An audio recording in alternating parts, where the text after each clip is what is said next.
প্রতিদিনই কেউ না কেউ খুন হচ্ছে বাংলাদেশের কোথাও না কোথাও। এই যে সুদেব হালদারকে খুন করা হলো, আমরা খোঁজ নিয়ে দেখেছি তার কোনো ব্যক্তিগত শত্রুতা ছিল না কারোর সাথে, শুধুমাত্র হিন্দু বলেই তাকে খুন করা হয়েছে বলে আমাদের ধারণা। এভাবে হিন্দুদেরকে খুন করে একটা মেসেজ দেওয়া হচ্ছে যে এই বাংলাদেশ হিন্দুদের না, হিন্দুরা যাতে বাংলাদেশ ছেড়ে চলে যায়, এই ভয় দেখানোর জন্যই তাকে খুন করা হয়েছে। এভাবেই প্রতিদিনই খুন হচ্ছে হিন্দুরা, সুদেব হালদারের মতো ব্যবসায়ীরা। আমরা এটার একটা শেষ দেখতে চাই, আমরা এটার একটা বিচার দেখতে চাই যে এভাবে যাতে সুদেব হালদাররা খুন না হয়। এটা আমরা সরকারের কাছে আহ্বান জানাচ্ছি, বিশ্ববাসীর কাছে আহ্বান জানাচ্ছি যে আপনারা এই খুন বন্ধ করুন।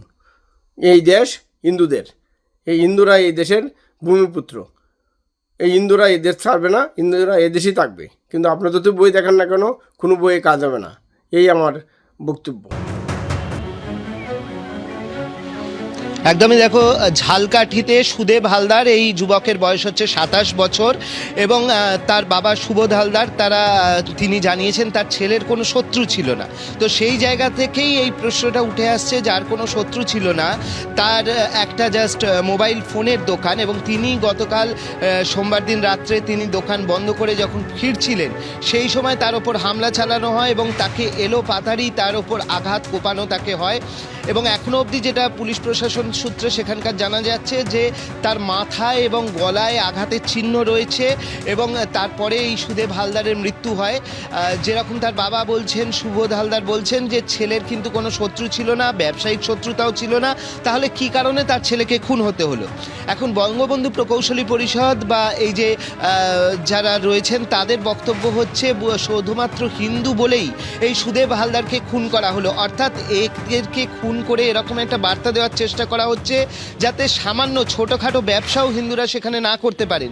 একজনকে খুন করা হলো সেটা তো রয়েইছে, তার পাশাপাশি এই বার্তা দেওয়া হলো যে তারা যেন এই ধরনের ব্যবসায়িক প্রতিষ্ঠান ব্যবসাগুলোও না চালাতে পারেন, সেক্ষেত্রেও তারা এই ধরনের টার্গেট হয়ে যাবেন বাংলাদেশের মতো এরকম একটা জায়গায় যেখানে নৈরাজ্যর একটা প্রশাসন চলছে, যেখানে নৈরাজ্যের সরকার চলছে, যেখানে হিন্দুরা টার্গেট হচ্ছেন এবং সেই জায়গায় তারা যাতে ব্যবসা করতেও তারা ভয় পেয়ে যান। সেই কারণে একটা ছোট ব্যবসায়ী, তিনি মোবাইল ফোনের একটা দোকান চালিয়ে তার জীবিকা নির্বাহ করেন, তাকে টার্গেট করা হচ্ছে এবং তার ওপর হামলা চালানো হচ্ছে। কোথাও সঙ্গীতের অনুষ্ঠান, সেখানে হামলা চালানো হচ্ছে, বিভিন্ন জায়গায় এটাই হচ্ছে এখন রীতিরেওয়াজ হয়ে গিয়েছে এবং সেটারই একটা অন্যতম উদাহরণ হলো আজকে এই যুবকের খুন হওয়ার ঘটনা।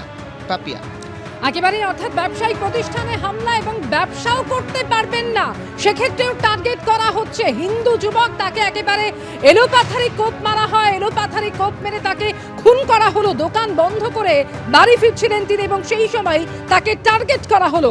দুষ্কৃতীদের এলোপাথারি কোপে হিন্দু যুবকের মৃত্যু হয়েছে।